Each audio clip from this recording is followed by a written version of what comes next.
룻기를 읽다 보게 되면은 하나의 단편 소설처럼 느껴집니다. 그만큼 글 자체가 아주 간결합니다. 등장인물도 개성이 뚜렷합니다. 또 내용 전개 면에서도 얼마나 균형 감각이 있는지 모릅니다. 이러한 이유로요, 네덜란드의 신학자 아부마라는 사람이 룻기를 가리켜서 사사기와 사무엘이라는 딱딱한 조개 껍질 사이에 숨어있는 작은 진주라고 표현했습니다. 룻기는 우리가 잘 알다시피 이방의 한 여인을 통하여 하나님의 섭리가 어떻게 전개되어 가는지를 상세하게 보여주는 걸작품입니다. 룻기는 비극에서 모든 이야기가 시작됩니다. 첫 번째 비극이 무엇입니까? 한 가정에 닥친 재앙이 시작되었습니다. 유대 베들레헴 근교 한 마을에 엘리멜렉과 그의 부인 나오미와 그리고 두 아들 말론과 기론이 함께 살았습니다. 그런데 어떻게 된 일인지 오랫동안 가뭄이 들었어요. 큰 흉년이 그의 가정을 덮쳤습니다. 아이 구먼이나 여기선 도저히 살 수 없다라는 결론에 이르자 그들은 좀 더 평지 지역이었던 모압으로 이주하기를 마음먹었습니다. 세상에는요, 좋은 일 때문에 이사해도 고생을 해요. 세상에 손해가 반드시 있기 마련입니다. 그런데 쫓겨가다시피 도망가다시피 환난을 피해서 먼 곳으로 이주하는 것처럼 절망적인 것이 없습니다. 그만큼 비극이 그의 가족에 찾아왔다는 것입니다. 두 번째 비극이 무엇입니까? 모처럼 잘 살아보려고 모압 땅에 도착했는데 그곳에서 정착하지도 못한 채로 한 가정의 가장이었던 엘리멜렉이 그만 순식간에 죽고 말았습니다. 참으로 서글퍼요. 그러고 나서 어느 정도 시간이 흘렀습니다. 세 번째 비극이 그들을 기다렸습니다. 장성한 말론과 기론이 모압 여인과 함께 이제 장가를 들었습니다. 그런데 웬일인지 첫째 아들 말론이 시름시름 앓더니만 그만 죽고 말았어요.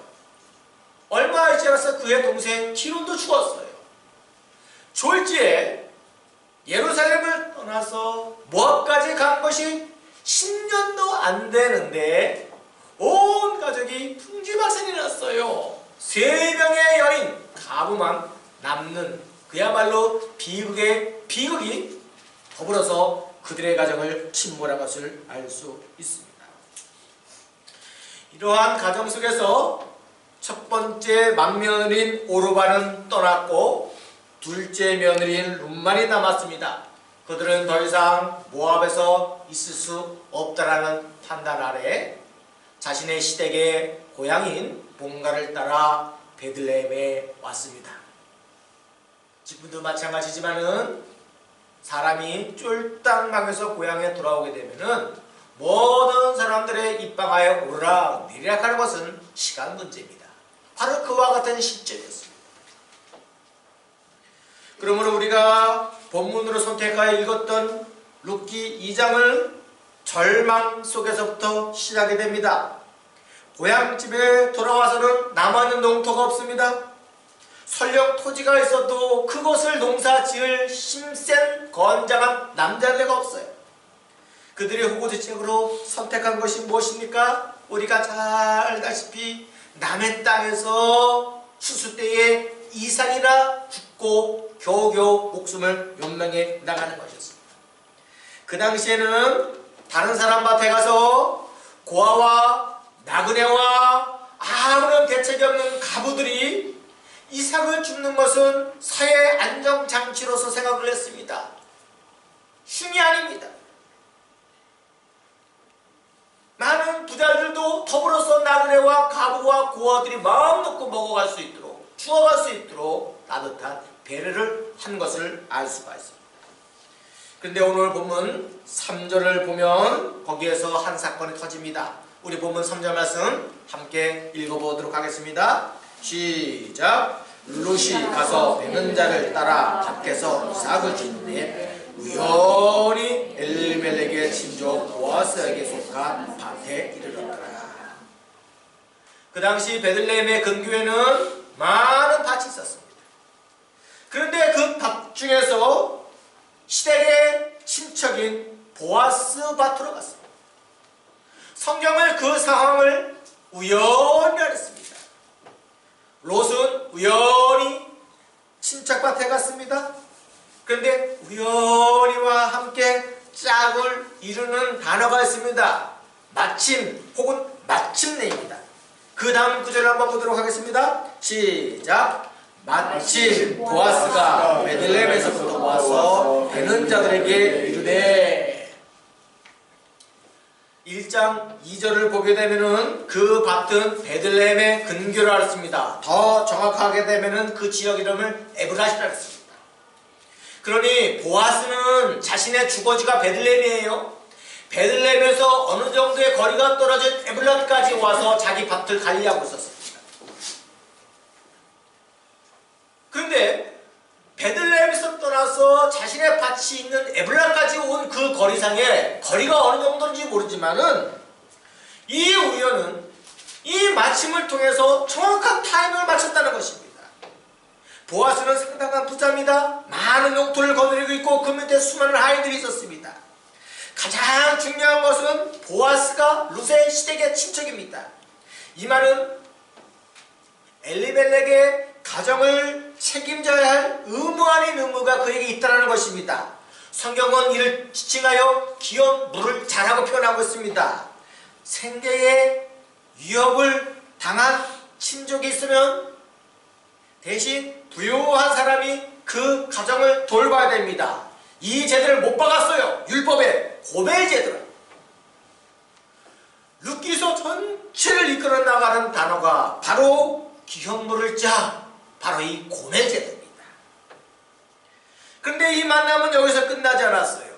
역사의 길이 남을 아름다운 이야기를 마무리했습니다. 예수님의 족보를 보면은요, 4명의 여성이 등장합니다. 다말과 라합과 룻과 마리아입니다. 그 중에 한 명인 이방 여인이 바로 이 룻입니다. 예수님의 족보를 보게 되면은요, 보아스는 룻에게서 오벳을 낳고 오벳은 이새를 낳고 이새는 누구를 낳았을까요? 다윗 왕을 낳으리라 했습니다. 어둠 속에서 살았던 한 이방 여인이 당당하게 다윗 왕가의 족보에 오르는 영예를 안았습니다.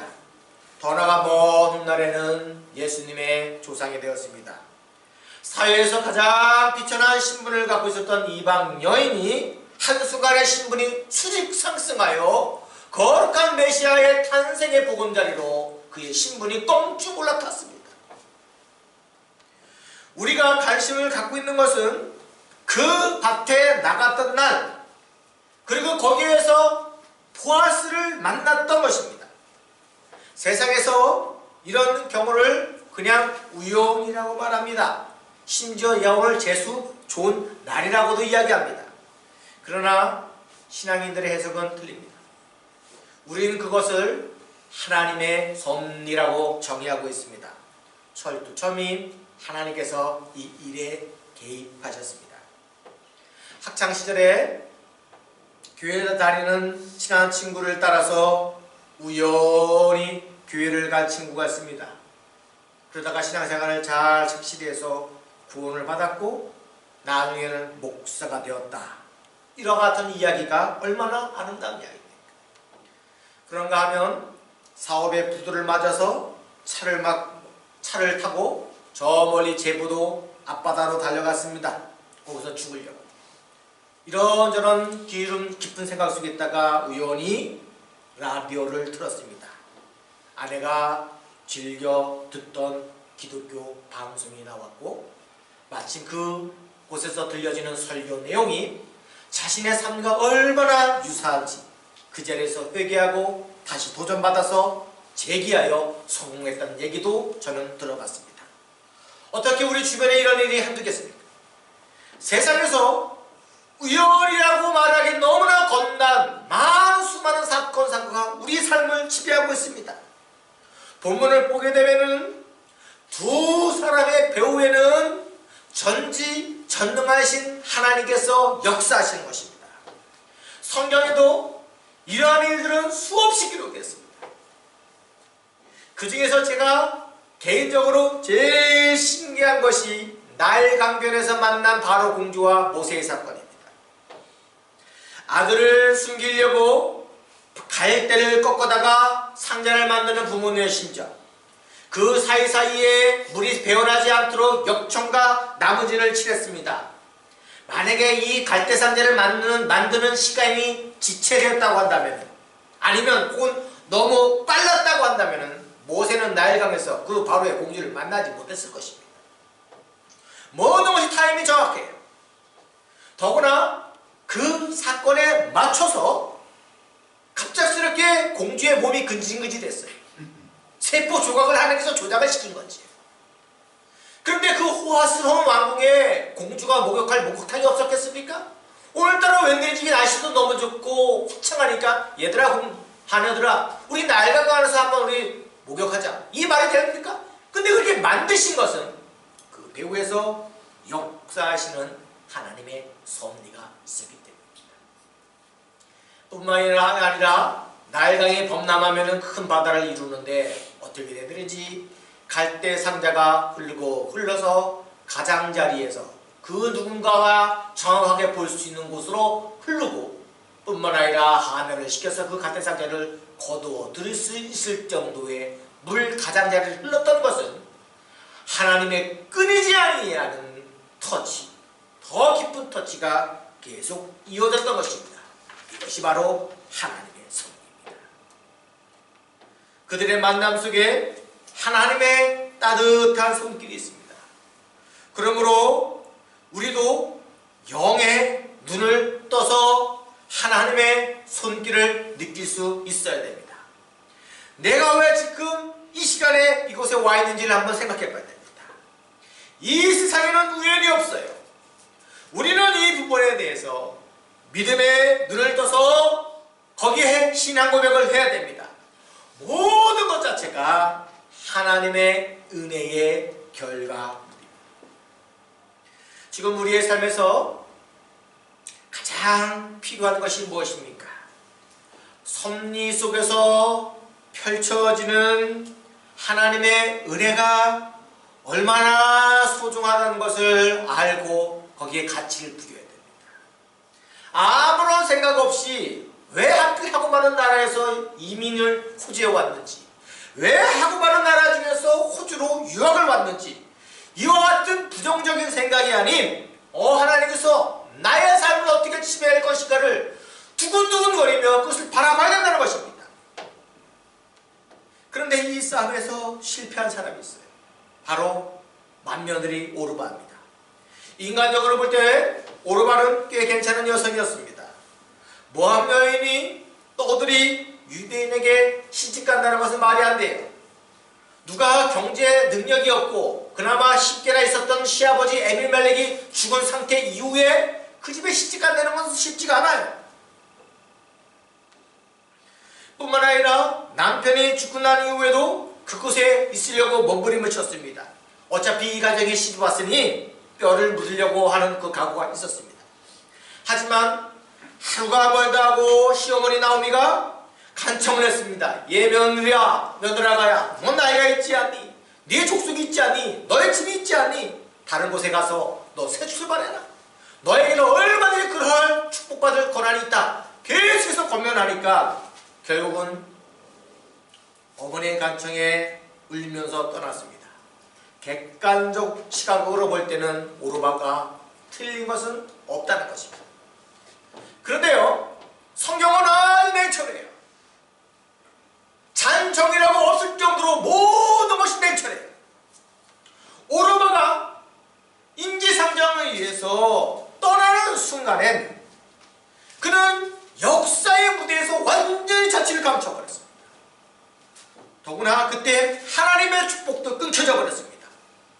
인생은 한순간에 어떤 것을 선택하느냐에 따라서 달려있습니다. 주어진 하나님의 섭리 속에서 나의 믿음을 어떤 반응을 보이냐에 따라서 축복이냐 저주로 한가로지는 것을 알 수가 있습니다. 나중에 오르반은 죄악의 땅을 치고 통곡을 해도 다윗 왕국의 거대한 어머니가 될 룻을 동경해도 소용이 없던 것을 알 수가 있습니다. 오르반은 떠났습니다. 반대로 둘째 며느리인 룻은 어땠습니까? 아무리 시어머니가 간청해도 떠나지 않습니다. 네 윗동서 너희 형님 오르바도 떠났는데 네가 뭘 대수라고 너희 형님처럼 떠나라? 가라! 내가 나이가 많아서 내 후사가 태어난다 할지라도 태어날 수도 없을 뿐만 아니라 떠난다 할지라도 너희가 죽이기를 해 너무 세월이 흘러가 버리니 너는 가라. 그와 같을 때에 룻이 그 어머니에게 대답한 얘기를 보십시오. 어머니, 나보고 따르지 말고 돌아가라 강권하지 마십시오. 어머니께서 가시는 곳에 나도 가고 어머니께서 유숙하시는 곳에 나도 유숙하는 게 나이다. 어머니의 백성이 나의 백성이 되고 어머니 하나님이 나의 하나님이 되겠나이다. 만일 내가 죽는 것 외에 어머니를 떠나게 되면은 여호와께서 내게 벌을 내리시고 더 내리기를 원하나이다. 참, 이 이야기가 얼마나 감동적입니까? 그래서 그런지 모르지만 대한민국의 모든 어머니, 특히 시어머니는 룻기를 그렇게 사랑한답니다. 이 말씀 안에는 인간적인 감동이 밀려와요. 그런데요, 이 안에 속에서는 그 이상의 무엇인가 신기한 비밀이 숨어 있습니다. 룻은 만일 죽는 후에 어머니를 떠나면 네게 벌을 내리고 벌을 더 내리기를 원하나요라고 했습니다. 이 맹세는 사실 하나님에 대한 맹세예요. 룻은 아무것도 남아있지 아니하는 시어머니를 붙들었어요. 그것을 떠나지 않겠다고 오히려 역으로 며느리 입장에서 시어머니에게 강권했습니다. 그 룻이 가고자 원하는 길은 절망과 고통과 슬픔과 온갖 비극이 도사려지는 것입니다. 그러나 그곳에서 자신의 사랑과 자신의 믿음의 확신을 심었어요. 모든 것은 하나님께 다 내던져버렸어요. 오히려 절망의 끝자락에서 하나님을 붙잡았습니다. 그런데 그것 자체가 은혜예요. 하나님의 은혜가 계속 이어지도록 붙잡은 것 자체가 은혜예요. 우연과 마침 속에서 만들어진 하나님의 거룩한 섭리는 그 섭리가 완성되기 위해서는 그 자리를 떠나면 안 됩니다. 포기하면 안 돼요. 뒤로 물러서면 안 돼요. 오르반은 그러나 떠났습니다. 그것으로 끝입니다. 거기에 반해서 룻은 떠나지 않았습니다. 그 속에서 하나님의 섭리는 계속해서 이어져 나갔습니다. 나중에요, 보아스가 룻에게 한 말이 있습니다. 우리 한번 그 다음 말씀 한번 8절 말씀 한번 읽어보겠습니다. 이제 사건이 정리가 되고 밭에서 보아스가 룻을 만났을 때 되어진 대화 내용 중 일부입니다. 함께 읽어보겠습니다. 시작. 이제 따라 우리가 이삭을 주고 다른 밭으로 가지 말며 여기서 떠나지 말고 나의 수련들과 함께 있으라. 여기서 중요한 건 다른 밭으로 가지 말고 뿐만 아니라 떠나지 말고. 이게 룻이 늘 즐겁게 사용했던 단어 아니에요? 근데 믿음의 눈을 보게 되면은 보아스를 통해서 이것을 확인시켜줘요. 너 가만히 보니까 다른 밭으로 가지 않았어. 너희 인생에 떠나는 것이라고 없었어. 뒤로 물러가는 것이 없었어. 포기하는 것이 없었어. 그것을 증명해줬습니다. 그리고 나서 룻에게 더 쾌적한 환경을 만들어주는데 이산 벚고랑에 많은 벼이삭을 버리도록 그 종들에게 명령합니다. 뿐만 아니라 소년들에게 명령하여 함부로 그 여인을 건드리지 못하도록 조치를 취합니다. 목이 마르게 되면 소년들이 떠올 물을 마음껏 마시도록 합니다. 자, 한순간의 고비를 넘었습니다. 오르반은 그 고비를 못 넘어서 포기했지만 룻은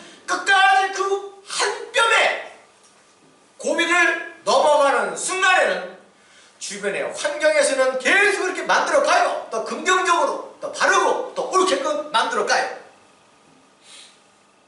그런 그가 다시 루드에게 말씀합니다. 12절 말씀 한번 상반절 시작.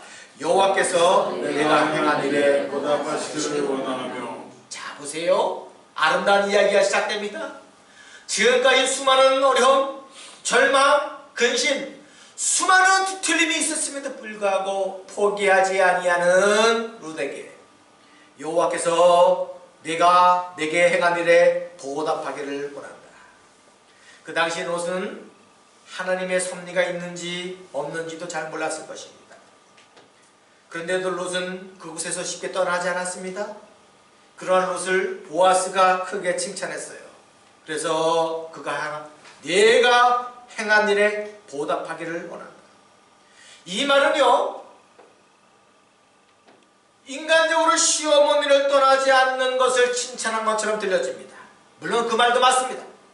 하지만 구속사적 시각에서 볼 때는 모든 어려운 환경 속에서도 하나님의 섭리를 갖고 끝까지 붙잡고 감내하는 롯을 칭찬한 것입니다. 롯은 하나님의 이끌어가시는 섭리 속에서 살았고 육적인 생각을 함부로 표출하지 않았습니다. 포기하지 않았어요. 끝까지 믿음의 열매를 갖고 인내하며 버텨냈습니다. 저는 오늘 선택한 찬송도 그렇고 아까 대표 기도로 드려진 정규석 시사님의 기도도 참 뭐라 그랬어요? 믿음을 볼 때 인내하자고요? 참 오늘 설교가 어떻게 일맥상통한지 몰라요. 맞아요. 믿음의 결실은 인내예요. 일단 우리가 확신을 갖고 있으면 버티는 거예요. 그것이 하나님의 섭리의 열매를 맺어지는 단계죠. 그러한 롯에게 다시 말씀합니다. 12절 하반절 말씀 보겠습니다. 시작. 이스라엘 하나님 여호와께서 그의 날개 아래 물을 받들어온 내게 온전한 상 주시기를 원하노라. 오늘 설교에서 가장 중요한 포인트입니다. 수많은 고난 속에서 살았던 룻의 이야기가 아름다운 이야기가 될 수 있었던 것은 그의 날개 아래에서 보호를 받았기 때문입니다. 하나님의 날개는요, 하나님의 보호를 상징합니다. 우연과 마침 속에서 만들어진 하나님의 섭리를 끝까지 잡고 버텨내고 이겨내면은 하나님의 날개가 그의 삶을 지배합니다. 그래서 그의 날개 아래 보호를 받으러 온 내게 온전한 상 주시기를 원하노라고 말씀하고 있습니다. 참고 인내하는 것, 그것이 하나님의 은혜예요. 내가 참고 내가 견디고 내가 이겨내는 것이 아니라 그것마저도 하나님께서 허락해 주셨기 때문에 감내하는 것입니다. 하나님의 날개는요, 나중에 보아스의 옷자락이 돼요. 룻기에서는 이와 같은 말씀이 얼마나 구구절이 숨어있는지 몰랍니다. 3장 6절 이하를 보게 되면 롯이 타작마당에서 잠을 자는 보아스의 침상 발자취에 살짝 눕습니다. 인기척에 놀라 일어난 보아스가 누구냐고 물어봤죠. 그럴 때 룻은 당신의 여정이 오니 당신의 옷자락을 펴서 나를 덮으소서, 당신의 옷자락을 펴서 나를 덮으소서. 이것이 바로 하나님의 날개입니다. 하나님의 날개는 나를 덮듯이 당신의 옷자락을 나를 덮여주옵소서. 이 덮는 것이 하나님의 보상이에요. 아무것도 없었던 룻, 우연과 마침 속에서 만들어진 하나님의 섭리를 포기하지 않고 끝까지 달려나왔더니만 보아스의 옷자락이라는 하나님의 거룩한 날개가 그의 삶을 지배해버렸어요. 만일 죽는 것 위에 어머니를 떠나지 않고 내가 만약에 떠나면 벌 위에 벌을 내게 내리실 오나이다라는 학고부등한 룻에게 하나님께서 최종적으로 보상을 허락해 주셨습니다. 보아스가 웬 낯선 녀석에게 자신의 옷을 덮다라는 것은 한 부부로 만들어가는 예식입니다. 결국 보아스는 롯을 품었습니다. 그리고 둘 사이에 새 생명이 탄생되었고 그 생명은 다윗의 할아버지인 오벳입니다. 사랑하는 성도 여러분, 우리 주변에는 수많은 우연과 마침이 있습니다. 지난 한 주간도 우연과 마침 속에서 우리는 살았습니다. 아무런 생각 없이 살다 보게 되면 그저 우연히 일어난 터무니없는 일들처럼 보여질 것입니다. 그러나 영적인 눈을 크게 뜨고 그것을 곰곰이 묵상해 보게 되면 거기에는 어김없이 하나님의 섭리가 깃들여져 있습니다. 이 세상은 우연이 없습니다. 모든 것은 하나님의 터치 속에서 벌어집니다. 그런 일들 밖에서 우리는 어떻게 반응할 것인가? 하나님께서 이 섭리 속에서 나를 어떻게 인도할 것인가를 믿음의 눈을 통해서 거기를 행위를 던져야 돼요. 그곳에서 나의 믿음의 고백을 해야 됩니다. 오르바처럼 하나님의 섭리를 깨닫지 못하고 인간적으로 행동해버리게 되면 역사의 먼 뒤안길로 조용히 사라질 수밖에 없습니다. 룻은 달랐습니다. 룻은 그 당시에 분명히 신앙은 없었습니다. 하나님의 섭리를 제대로 알 수도 없었어요. 그러나 그녀는 모든 것을 받아 누렸어요. 포기하지 않았습니다. 따라갔습니다. 그것 자체가 은혜였습니다. 내가 알지 못했던 것 자체를 누리는 것 자체가 바로 은혜예요. 그녀는 어머니의 백성이 나의 백성이 되고 어머님의 하나님이 나의 하나님 되시죠. 신앙 고백이에요.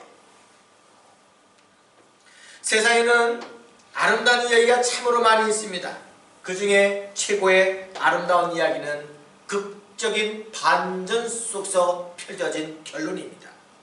수많은 역경과 고생, 환난과 핍박과 수많은 아픔이 있었음에도 불구하고 그것을 이겨내는 룻의 이야기가 아름답다고 한다면 오늘날 이 말씀 속을 살아가는 우리의 신약의 성도들, 이 땅에 살아가는 성도들도 당연히 그와 같은 삶 속에서 아름다운 이야기를 끄집어낼 수 있을 것입니다. 사랑하는 성도 여러분, 여러분이 지금 하나님의 섭리 속에서 하나님을 바라보고 있습니까? 그러면 하나님의 날개가 여러분을 덮어버릴 것입니다. 하나님의 날개가 덮는 그 순간에 룻은 보아스의 옷자락이라는 거룩함을 그에게 덧입은 것을 알 수 있었습니다. 그러나 여러분들의 삶은 어떠한 것으로 하나님이 덮으실지 모릅니다. 그러나 틀림없는 것은 하나님의 날개 아래 여러분을 보호해 주십니다. 우연과 마침 속에서 이것이 하나님의 섭리인 줄 알고 끝까지 하나님을 의지하고 바라볼 때에 하나님의 거룩한 날개가 덮는 그것이 바로 아름다운 이야기로 결론이 맺어지는 것입니다. 이와 같은 신앙을 고백하는 사람에게 한 가지 우리가 들려질 찬송이 있습니다. 조현주 씨가 작사, 작곡하고 우리가 매번 예배 때마다 제일 처음에 불렀던 여호와 유월절 찬양입니다. 그곳에서 저는 너무나 감동되는 가사가 많지만은 그 중에 하나가 이것을 덮으소서, 이것을 비추소서, 이것을 지나가소서, 이곳을 만지소서. 여호와의 날개입니다. 보아스의 옷자락입니다. 여러분의 삶 속에 보아스의 옷자락이 여호와의 날개 그늘이 다시 한번 펼쳐질 수 있는 귀한 한 주가 되어지길 주님의 이름으로 축원합니다. 아멘. 우리 한번